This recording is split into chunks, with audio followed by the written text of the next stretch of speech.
All right, a real quick review. First, we talked about the grip, fingertip or ring finger, middle finger, curled, thumb down. I've got my air pocket right here. Pressure on my index finger right here to where I can't move it. Remember, if you've got a little bit soreness there and you're trying to master this, put it here, but it's right there curled on the side, and there's my grip. Wrist snap that we talked about, remember that doorknob. Those of you who have got big brothers that chase you, get in front of that door, work on getting through that doorknob. Just remember, when you're practicing that doorknob, if you're opening the door, you're making a pulling action here.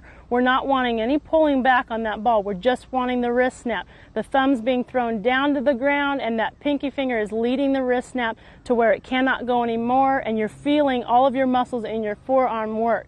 Just a little note. A lot of college pitchers that you see that are good rise ball pitchers, if you had them hold up both their arms, they'd have one arm that looked like a Popeye arm and one slender arm here. It's been a long time since I've been throwing collegiate games. I'm now in the coaching side of it, so my arms aren't that different and you really can't notice it. But you will see that difference there.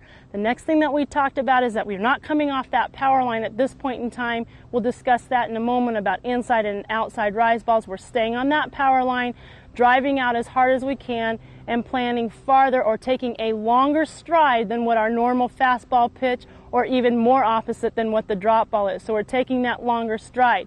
We did talk a little bit, or I did bring a little bit of the body angle in, but body angle is something that I'll speak to you in great depth about lots of different pitches. That body angle is after we've taken that long stride here, okay, and we've gotten past our normal and we're still on that power line. Our body angle is not on top of, but underneath of the ball, and we're coming with the bending of our knee under the ball with the wrist snap right at that point of release.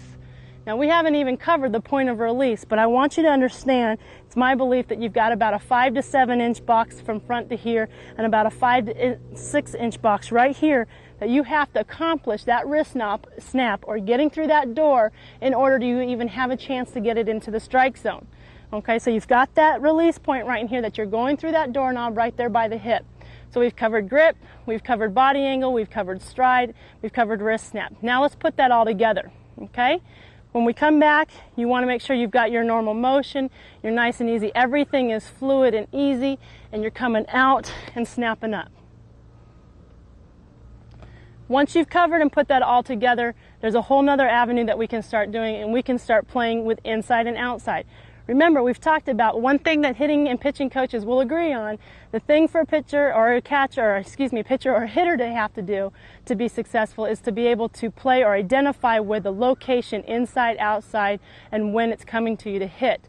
Now, if I can throw a rise ball that changes planes, that is already going to make it difficult for that hitter, and now throw it inside and outside, I'm taking my game one step farther. In doing that, remember that power line that I've talked to you about. You're right here.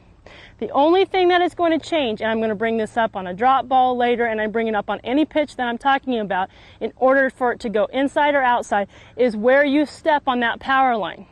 My simple philosophy is keep it simple. I'm not telling you to throw your hips out or change your wrist snap or change any of that. The only thing we're going to change is our stride foot. So if I'm a right-handed pitcher throwing to a right-handed batter and I'm wanting an outside rise ball, I'm going to step about anywhere from 1 to 3 inches off that original power line and finish everything the same, coming right back through. For every inch I change off my power line in that 40 to 43 foot distance, it's going to bring that ball that much farther out. Remember, home plate 17 inches and we have to hit the black in order to get a called strike. So by moving that foot off for an outside pitch to here, just off the power line, that'll make the ball for a rise ball go inside. Okay?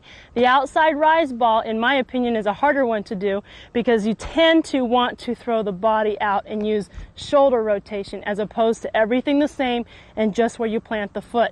Now, obviously, if that's the outside, what am I going to tell you for the inside? If this is my power line, I'm coming 1 to 2 inches right here and throwing an inside rise ball. Everything is the same other than where I step. So that gives you something to work on once you've started to master the rise ball, of bringing it inside and outside.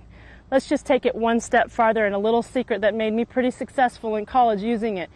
What I learned to do is, as I started playing with a rise ball, is I wanted to try to maximize my rotation and even learn how to throw a rise ball that started maybe here and rose to here. Now remember, we're already talking about getting from point A to point B. To do that, I had to learn how to get even lower without dragging my knuckles on the ground to get that low rise ball to happen. What I'm going to tell you I did, and through instruction from Margie Wright at Fresno State, it was something that we played with. One of those things like I challenge you to come up with maybe your new grip that we started playing with that I experienced a lot of success with. As I stride out and I come as far as I can, staying on balance, what I learned is that I came down through here at my release point. I used my stomach muscles, of which you should do anyways, and I pushed back under the ball. So as I'm driving out, I came and I pushed back to get back under the ball, maximize my rotation, and lower my body. Now, when you first start it feels really strange. It took a lot of trial and a lot of air for me to be able to really learn the timing process, because I'm driving out as hard as I can, I'm wrist snapping, and now I'm going up underneath the ball or pushing back under it to maximize that rotation.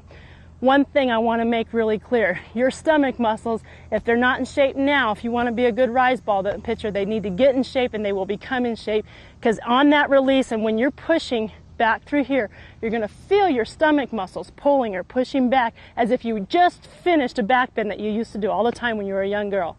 So all that in review, a few extra things for you to work on should get you to that next level and play even more games with the batter, and that's what we want to accomplish.